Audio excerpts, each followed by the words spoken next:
Salut, bienvenue pour cette nouvelle vidéo. Je pense que je vais appeler ça un bilan série. Alors c'est pas du tout un bilan des séries que j'ai vues le mois dernier, ou il y a 2 mois, ou il y a 3 mois. Pas du tout. En fait, depuis 2 ans, 3 ans, je sais même plus, la meuf, je sais même plus. Depuis quelques années, quelques temps, je fais des parlons séries sur ma chaîne, dans lesquelles je parle de 3 séries à chaque fois. Une série que je suis encore en train de regarder au moment où je tourne la vidéo, c'est très important. Une série que j'ai abandonnée et une série que j'ai terminée.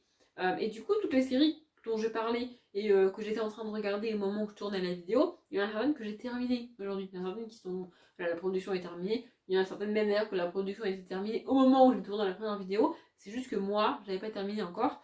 Et du coup, il y a plusieurs séries comme ça dont j'ai parlé, que j'ai dit, que j'ai présenté, le résumé, les personnages, tout ça.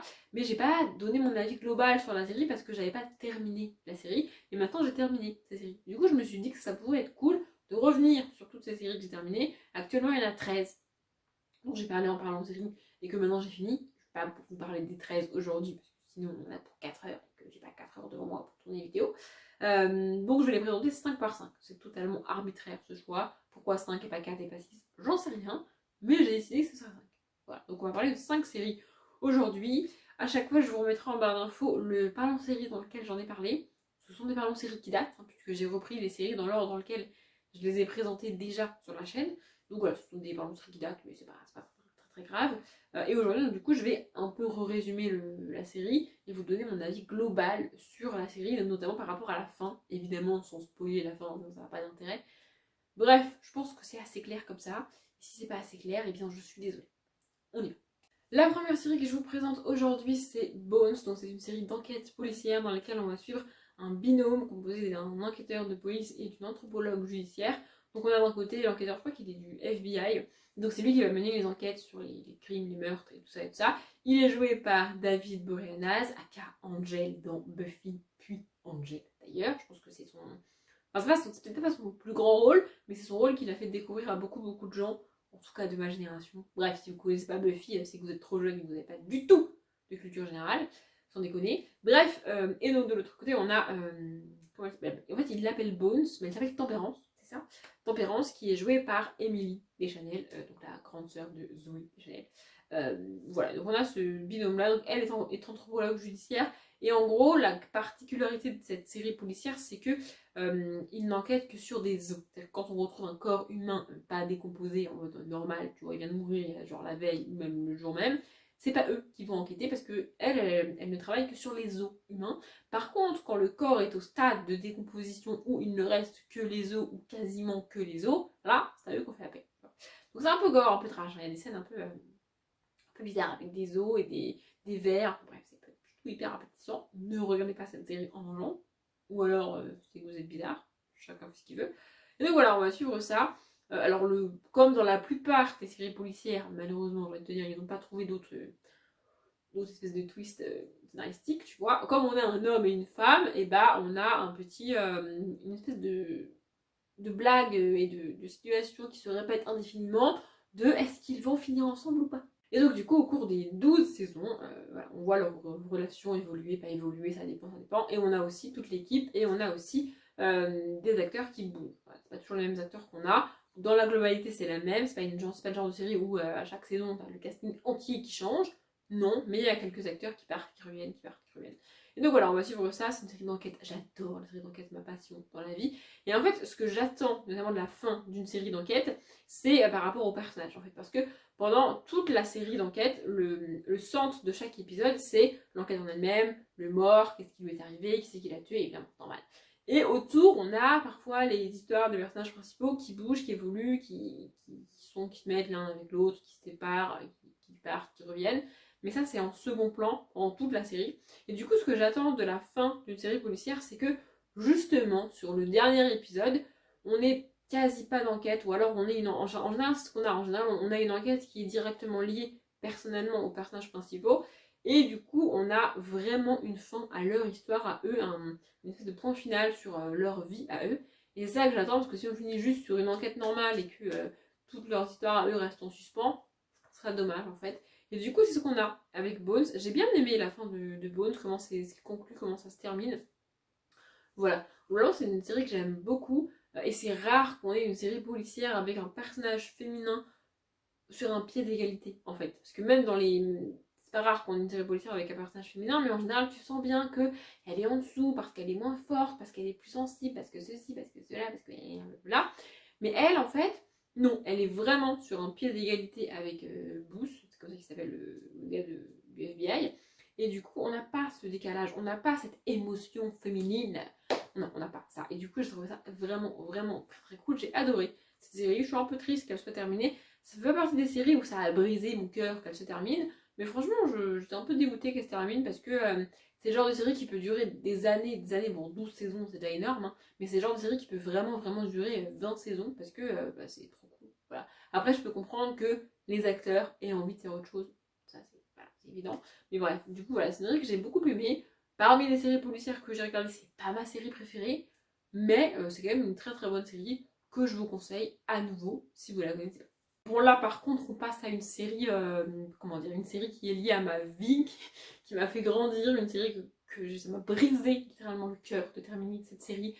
Je parle de Vampire Diaries. Quand je l'ai présentée en parlant série, elle était déjà terminée et j'avais dit que je ne voulais pas regarder cette dernière saison parce que je ne voulais pas terminer la série, je ne voulais pas dire adieu au personnage, je n'étais pas prête en fait, tout simplement. En fait Vampire Diaries est une série young adulte et je crois que c'est la première série que j'ai regardée parce qu'elle était destinée à l'âge que j'avais. Je sais pas très clair ce que je dis. En gros, quand j'ai commencé cette série, je devais avoir 16-17 ans et j'étais le public parfait pour cette série. Cette série, elle était faite pour les gens de cet âge-là. C'est un peu une série qui est dans la lignée de Twilight. Je cite Twilight parce que je sais que ça va parler à beaucoup de gens. Personnellement, j'ai pas du tout aimé Twilight. J'ai vu, je crois, le tiers, même pas le quart du premier film et je me suis littéralement endormie. Et je n'ai jamais lu les livres et je ne les lirai jamais. Mais voilà, je sais que ça va parler à beaucoup de gens. Ça reste le même genre d'histoire. Au tout début de cette série, on rencontre Elena, qui est jouée par Nina Dobrev et qui, bah, elle a une vie pas facile. Hein. Je crois qu'elle a perdu ses parents dans un... C'est ça, elle a perdu ses parents dans un accident de voiture. Elle se retrouve toute seule. Elle est élevée par sa tante et elle se retrouve toute seule avec son frère et elle est élevée par sa tante. Et du coup, elle va au lycée. Donc voilà, je crois qu'elle rentre en terminale ou en avant-dernière année de lycée. Enfin bref, je ne sais plus trop. Mais en tout cas, elle se retrouve au lycée à devoir un peu travailler, à devoir faire ses études et tout, alors que bah, elle a une vie compliquée et elle n'a pas du tout envie de faire ça. Et elle va rencontrer Stéphane, joué par Paul Wesley. Voilà, donc ils vont sympathiser un petit peu et on va très rapidement découvrir que Stéphane est un vampire, hein, évidemment. Il y a aussi Damon, qui se trouve être le grand frère de Stéphane et qui se trouve aussi être un vampire, qui lui est joué par Yann Sommer-Adler et qui va débarquer aussi. Et on va très rapidement avoir un triangle amoureux entre eux. Alors oui, je sais, le triangle amoureux de la pauvre fille perdue au milieu de deux mecs, c'est un peu compliqué. Mais je sais pas, dans cette série, avec moi, ça passe. C'est une série que j'adore, c'est une série avec laquelle j'ai grandi, c'est une série que j'ai adorée. Et franchement, en fait, ne serait-ce que commencer la dernière saison, ça a été très, très, très compliqué pour moi. Mais à un moment donné, je me suis dit, allez, vas-y, il faut la regarder, il faut y aller, parce que tu vas laisser cette dernière saison éternellement en suspens, ça n'a pas de sens. Donc j'ai fini par la regarder. Et la fin, alors la fin de cette série m'a totalement détruite. J'ai fini dans un état. C'est une catastrophe, vraiment. J'ai pleuré pendant peut-être pas des heures, j'abuse, mais franchement, ça a duré longtemps, quoi. Cette série, en fait, il y a beaucoup de choses à la fin d'une série. C'est la fin de la série. Tu n'auras plus jamais d'histoire, plus jamais de nouvelles histoires, plus jamais de nouveaux épisodes. Et en plus, enfin, la fin en elle-même de ce qui se passe dans la série, c'est juste une horreur, quoi. Voilà. J'étais en mode. J'étais en déchet émotionnel, si vous voulez, je ne vous ressemble plus à rien du tout. J'adore cette série. Ça fait partie des séries que peut-être un jour je re-regarderai, mais ça fait partie aussi des séries que j'ai peur de regarder à nouveau parce que j'ai peur de ne pas l'aimer autant que je l'ai aimé la première fois. Enfin, c'est un peu compliqué dans ma tête, mais vraiment j'adore cette série. Il y a beaucoup de clichés, elle est très critiquée et elle est très critiquable et j'entends toutes les critiques et toutes les critiques négatives qui sont faites sur cette série, je les comprends vraiment. Toutes les personnes qui mettent en avant les choses qui ne vont pas, les choses qui sont problématiques dans la série, je les entends et je les comprends, il n'y a pas de souci. Mais ça reste une série que j'adore, une série que j'aime. Et en plus, donc on a des vampires, on a des loups-garous, on a des sorcières, on a des métamorphes chelous. Enfin bref, il y a des trucs absolument géniaux dans cette série. J'adore cette série, je ne suis absolument pas objective, absolument pas impartiale. Il y a des trucs qui déconnent, il y a des trucs qui vont pas, il y a des trucs qui sont pas très cool. Mais j'adore cette série. Et ça m'a brisé le cœur de la terminer. Mais je l'ai terminée. Pour tout vous dire, je n'ai toujours pas terminé The Originals, qui est la série spin-off de cette série, parce que j'ai toujours pas, voilà, j'ai toujours pas pris mon courage là-dedans pour terminer enfin cette série, je n'y arrive pas. Voilà, on va faire comme Vampire Diaries, j'ai besoin de temps, donc je ne vais pas terminer encore c'est original, mais je vais le faire un jour, enfin, c'est pas de soucis, mais bon, bref, voilà. Donc, pour Vampire Diaries, c'est une série que j'adore. Elle n'est absolument pas parfaite, elle n'est absolument pas, comment dire, elle ne fait absolument pas l'unanimité parmi tous les séries et toutes les personnes qui regardent des séries, mais moi, je l'adore, et donc, je vous la conseille. La série suivante dont je vous parle aujourd'hui, c'est Pretty Little Liars. Donc, c'est aussi une série que j'ai commencé quand j'étais ado et que j'ai fini quand j'étais adulte. Pour le coup, j'ai eu beaucoup moins de mal à terminer cette série parce que ça fait partie de mes séries préférées de tous les temps ever. Tu vois, je suis pas hyper fan de cette série. Et c'est le genre de série qui tourne un peu en rond. En fait, le synopsis de base fait que, quoi qu'il arrive, ça va un peu tourner en rond. Et c'est ce qui se passe dans la série. Et du coup, pour moi, il était temps qu'elle se termine cette série parce que je n'en pouvais plus. Je ne sais plus combien il y a de saisons. Il y a 7 saisons. Pour moi, clairement, 5, ça aurait suffi. Vraiment, parce que je n'en pouvais plus. Dans cette série, on va rencontrer 4 personnages principaux plus une. Donc on a, attends, je vais vous lire les noms parce que je suis incapable de retenir les 5 noms associés aux 5 personnages, c'est pas possible. Donc on a Spencer, joué par Troyan Bellisario, je déteste son nom. Anna, jouée par Ashley Benson. Aria, jouée par Lucy Hale, évidemment. Et Emily, jouée par Shay Mitchell. Plus Allison, jouée par Sacha Pietres. C'est ça. Et donc au tout début de la série, Allison a disparu. En fait, au tout début de la série, les 5 filles faisaient une soirée, de filles entre elles et tout, elles sont amies, tout ça.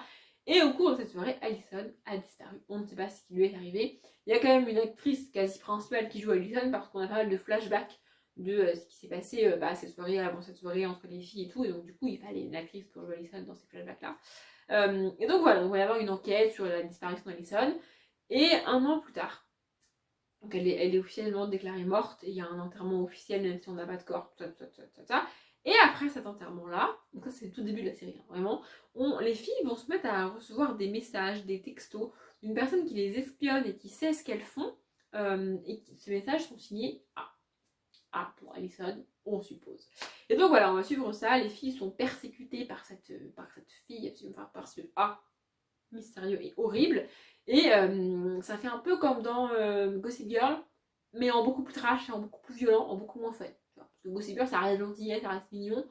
Là, c'est un petit peu plus violent que ça. Et en fait, donc ça tourne en rond en fait. On cherche qui est A, on croit l'avoir, on essaye de le piéger, mais on n'y arrive pas. Et puis on cherche qui est A, on croit l'avoir. Voilà, ça tourne un peu en rond comme ça. C'est une série que j'aime bien, les personnages sont vraiment cool. Ça aborde des thèmes de l'adolescence, notamment le harcèlement, assez compliqué. On y parle aussi d'homosexualité. Ce que j'adore, c'est que je ne vous dirai pas laquelle si vous n'avez pas vu la série, mais une des 4 est lesbienne. Et ça, c'est cool parce que dans les séries young adulte, les rares fois où l'homosexualité est abordée, c'est avec un mec, pas avec une fille. Et là, c'est une fille, donc j'ai trouvé ça vraiment hyper cool. Voilà, c'est une série que j'aime beaucoup, c'est une série très fun. La fin, en fait, le dernier épisode, j'ai bien aimé. J'ai beaucoup aimé le dernier épisode, vraiment, c'était très cool, ça apporte une vraie conclusion. En plus, on a les filles adultes dans leur vie d'adulte, elles ont avancé, elles ont dépassé tout ça, et c'est vraiment très cool, j'ai adoré. C'est la dernière saison globalement et le dernier épisode vraiment. Par contre, c'était vraiment utile la dernière minute de l'épisode. Franchement, pour ceux qui l'ont vu, je pense pas que c'était utile ce truc là. Et puis alors aussi, il y a le spin-off qui vient de sortir, l'espèce de Pretty Little Liars, nouvelle génération. J'ai aucune envie de le regarder. Et apparemment, d'après ce que j'en ai entendu, ça marche pas trop.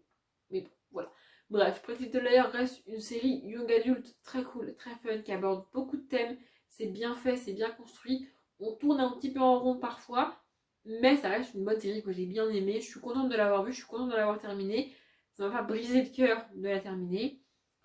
Mais j'ai passé un bon moment avec cette série. La 4e série, c'est Mon oncle Charlie. Donc c'est une sitcom. Alors le pitch de base, c'est qu'on a un couple qui a un enfant de 8-9 ans, quelque chose comme ça. Et ils se séparent, ils divorcent. Soit ils le font au tout début de la série, soit ils viennent juste de divorcer quand la série démarre. Et en fait, Alan, donc le père du garçon qui est joué par, attendez, John Cryer. Bon, je sais pas si vous avez remarqué, mais j'ai décidé de vous donner les noms des acteurs à l'oral dans cette vidéo. Je fais un effort, hein. Bref. Donc Alan, qui est le père de ce garçon, est extrêmement radin et il n'a pas du tout envie d'acheter un appart ou de louer un appart avec ses sous et tout. Et donc du coup il débarque chez son frère, donc son frère qui s'appelle Charlie, qui est joué par Charlie Sheen. Ça je le sais, je n'ai pas besoin de le vérifier en vrai. Parce que son frère est Charlie est compositeur de musique au piano principalement. En gros, il fait des jingles de pub et il gagne pas mal sa vie comme ça. Et donc, du coup, il a une grosse maison sur le bord de la plage où il y a plein de places et tout. Et donc Alan débarque chez son frère avec son fils qui s'appelle Jake. C'est ça? Je dis pas de conneries? Attendez, je vérifie. C'est ça, Jacob dit Jake, joué par Angus T. Jones. Ça, je connais toutes les informations. Donc il débarque chez son frère comme ça et ils vont s'installer. En gros, c'est censé être provisoire, mais en fait, c'est définitif. Et donc voilà, on va suivre leur vie de deux frères qui sont adultes, mais qui sont pas du tout. Pas du tout le même mode de vie, ils n'ont pas du tout la même manière de faire. En plus, Alan est jaloux de Charlie parce que Charlie est beau, Charlie est charismatique, Charlie plaît aux filles. Alan, beaucoup moins. Et donc, du coup, il est jaloux. Il y a cette rivalité entre frères qui s'installe. En même temps, lui, il a été marié, il a eu une vie de famille, mais il a divorcé. Enfin, voilà, donc on va suivre cette vie de famille. C'est pas du tout une série prétentieuse, c'est pas du tout une série qui te fait réfléchir, qui te retourne le cerveau. C'est une série détente. Hein. C'est le but des sitcoms, de te détendre, de te faire passer un bon moment pendant 20 à 22 minutes, tu vois. Tu te détends. En fait, les sitcoms, pour moi, c'est l'ancêtre de la télé-réalité aujourd'hui. C'est une série sans prise de tête. Tu te détends devant, t'as des personnages parfois très très cons, et tu es content de regarder cette série. Et autant j'adore les sitcoms, autant la télé-réalité, j'arrive même pas à dire ce mot, tellement j'y arrive pas. Bref. Mais bon, voilà, c'est une série que j'aime beaucoup. Très sincèrement, je me rappelle pas de la fin de la série. Je sais que sur les dernières saisons, en fait, pour moi, on n'aurait pas dû faire les dernières saisons parce que il y a un changement d'acteur à la fin, sur les 2 dernières saisons, je crois. Et du coup, ça gâche tout, ça change tout, enfin, c'est pas ouf. Et puis avec le titre en français, ça passe pas du tout. Mais bon, voilà. Pour moi, on aurait dû arrêter cette série quand un des acteurs est parti. Mais ils ont voulu continuer. Pour moi, c'est dommage. Mais bon, c'est comme ça. Voilà. C'est une série que j'aime bien. C'est très drôle, c'est très fun, c'est très léger. On a parfois des sujets quand même assez durs. Mais c'est le propre de la sitcom d'aborder des thèmes compliqués et difficiles avec le rire et de manière très légère, ce qui fait que ça passe en fait. Voilà, j'adore les sitcoms et j'adore Mon Oncle Charlie. C'est une sitcom qui date maintenant, mais elle est quand même avec Monsieur Charlie Sheen. Donc voilà. Voilà, c'est une série que j'aime beaucoup. Et on a aussi vers la fin de la série l'homosexualité qui est abordée. Je trouve toujours important de le souligner quand une série aborde l'homosexualité parce que ça veut dire que, en plus là c'est des vieilles séries que je cite, hein, ça veut dire que les séries ont évolué avec leur temps et se sont dit que c'était normal en fait qu'à un moment donné ou un autre, parmi un casting de 10, 15, 20, 30 acteurs, il y en ait au moins un, enfin je veux dire proportionnellement et statistiquement, c'est obligé, enfin tu vois, c'est pas compliqué de réfléchir comme ça, tu vois. Et c'est pas obligé qu'elles le fassent en fait, mais elles le font et je trouve ça vraiment cool parce qu'en plus ça. Enfin je sais pas, ça apporte quelque chose d'avoir une vieille série avec un thème aussi important et aussi récent en fait. C'est pas anodin d'avoir un partage homosexuel aujourd'hui dans une série, ça devrait l'être, ça va finir par l'être, mais c'est pas encore anodin et c'est encore important de le souligner, je trouve, donc c'est le cas dans Mon Oncle Charlie. Bref, j'ai terminé cette série, je suis contente de l'avoir terminée, c'est une série que j'ai bien aimé, que j'ai regardé, je passe des bons moments avec elle, c'est fun, c'est léger. Le dimanche soir quand t'es fatigué, ou le vendredi soir quand t'es fatigué, tu sais pas quoi faire, que t'as rien à faire, bah, tu regardes Mon Oncle Charlie, et c'est très cool. On va finir avec une autre série, que ça m'a brisé le cœur de terminer cette série, mais à un moment donné il fallait que je la termine, c'est The Big Bang Theory. The Big Bang Theory est aussi une sitcom.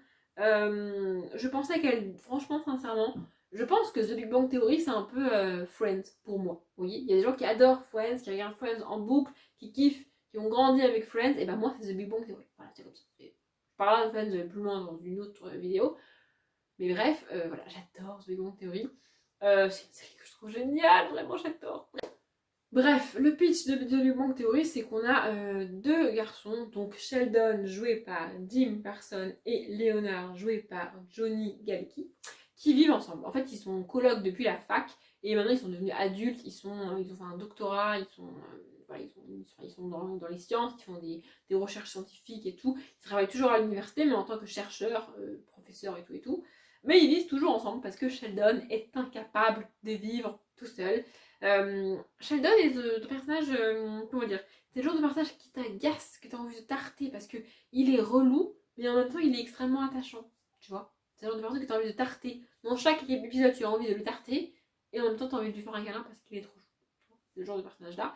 Et donc voilà, on va suivre ces deux personnages là, principaux qui vivent ensemble, plus deux autres, à savoir Howard, joué par Simon Helberg, et Raj, joué par Kunal Demar. Donc voilà, les deux vivent séparés dans leur appart. Enfin, un vit avec sa mère encore, s'il est adulte, et l'autre vit tout seul dans son appart, mais voilà. Et donc on a donc ces 4 personnages principaux qui sont là, et autour on va avoir des personnages féminins, sauf que on est dans le cliché du nerd, du geek qui ne sait pas faire avec les filles, qui n'est pas doué avec les filles, qui a eu un lycée absolument horrible et qui n'a pas, comment dire, en gros, à l'âge où normalement t'es censé commencer à fréquenter des filles et à apprendre à parler aux filles, divertir, draguer des filles, eux ils n'ont pas pu le faire parce qu'ils étaient la risée de leur lycée et de leur collège et même de la fac. Et donc du coup ils n'ont pas pu se développer normalement à cet âge-là, c'est-à-dire sortir avec des filles, aller en soirée, voilà. Ils n'ont pas fait tout ce que tu fais à cet âge-là normalement parce que en fait ils étaient rabaissés et critiqués en permanence. Et donc maintenant ils sont devenus adultes, ils sont devenus hyper riches, hyper puissants parce ils sont hyper intelligents, mais ils sont toujours célibataires et toujours tout seuls et ils ne savent pas faire. En fait ils ont l'âge qu'ils ont dans leur tête pour la science, pour leur travail, leur gestion de vie d'adulte et tout, mais pour ce qui est relation avec les filles, ils ont 15 ans dans leur tête. Donc ça crée un décalage assez bizarre, mais c'est vraiment très cool, c'est vraiment hyper bien fait. J'adore cette série, je suis absolument pas impartiale sur cette série encore une fois parce que j'adore cette série. On a des références à la pop culture absolument géniales. Et pour moi, ce qui était aussi très cool, c'est que ça reste des scientifiques qui font des sciences, qui font des maths, de la physique. Et donc, on a des formules, on a des théorèmes qui sont cités. Et moi, pour rappel, j'ai fait une licence de maths et un master de programmation. Donc, si vous voulez, les mathématiques et la physique, c'est un peu mon truc, tu vois. Et donc, du coup, je comprenais non seulement les références à la pop culture et à la geek culture, et aussi tout ce qui est théorie, théorème. Voilà, j'adore. Vraiment, j'ai adoré cette série. J'adore les personnages. On a Penny qui est jouée par Kelly Kuko. Donc, Penny, elle emménage. En fait, Penny, c'est l'archétype de la blonde, belle, parfaite, magnifique, tu vois, qui emménage en face de chez eux, sur le même palier. Et donc, du coup, c'est à partir de là qu'ils vont se poser des questions sur comment on drague des filles et tout. Et l'espèce de joke qu'il y a constamment dans la série, c'est que Léonard est amoureux de Penny, mais Sheldon lui dit: Mon vieux, t'auras jamais ta chance avec elle. C'est pas possible. Et on a aussi Bernadette qui est jouée par Melissa Roche et Amy qui est jouée par Miyim Bialik, qui n'arrive qu'à partir de la saison 3.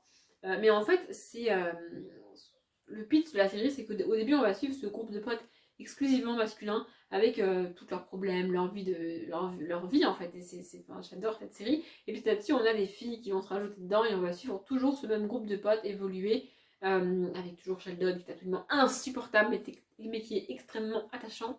Et voilà, on va voir leur évolution, leur vie, leur groupe, dans leur travail, comment ça évolue par rapport à leur famille, par rapport à eux, entre eux, leurs relations. Vraiment, j'adore cette série. Je suis extrêmement triste qu'elle soit terminée. Pour me consoler un petit peu, j'ai j'ai Young Sheldon, la spin-off qui a été créée et qui nous raconte l'enfance donc, de Sheldon Cooper. Mais voilà, je suis extrêmement triste que cette série soit terminée. Je suis au bout de ma vie, vraiment. Je sais pas si je re-regarderai cette série un jour, mais franchement, si un dimanche soir me fait particulièrement chier, c'est ça que je regarderai, parce que j'adore cette série. Je vous la conseille. Alors c'est une série qui se veut geek et un petit peu scientifique, en témoigne le titre, mais franchement, si vous n'avez pas le côté mathématique, ou le côté scientifique, ou même les références du geek, par exemple, moi je connais pas les comics, je connais pas Dark Vador, ça ne m'a pas empêché de regarder cette série et de l'apprécier. Et pareil pour ceux qui n'ont pas de culture mathématique, tu vois, qui sont pas à fond dans les maths, c'est pas trop dérangeant non plus, parce qu'en plus on a Penny notamment, qui n'y connaît rien. Elle ne connaît rien aux mathématiques, à la science, à la pop culture, à tout ce qui est comics, Dark Vador et tout, même Harry Potter, elle ne connaît rien. Et donc du coup, elle est là, ce personnage-là va aider les gens qui connaissent pas.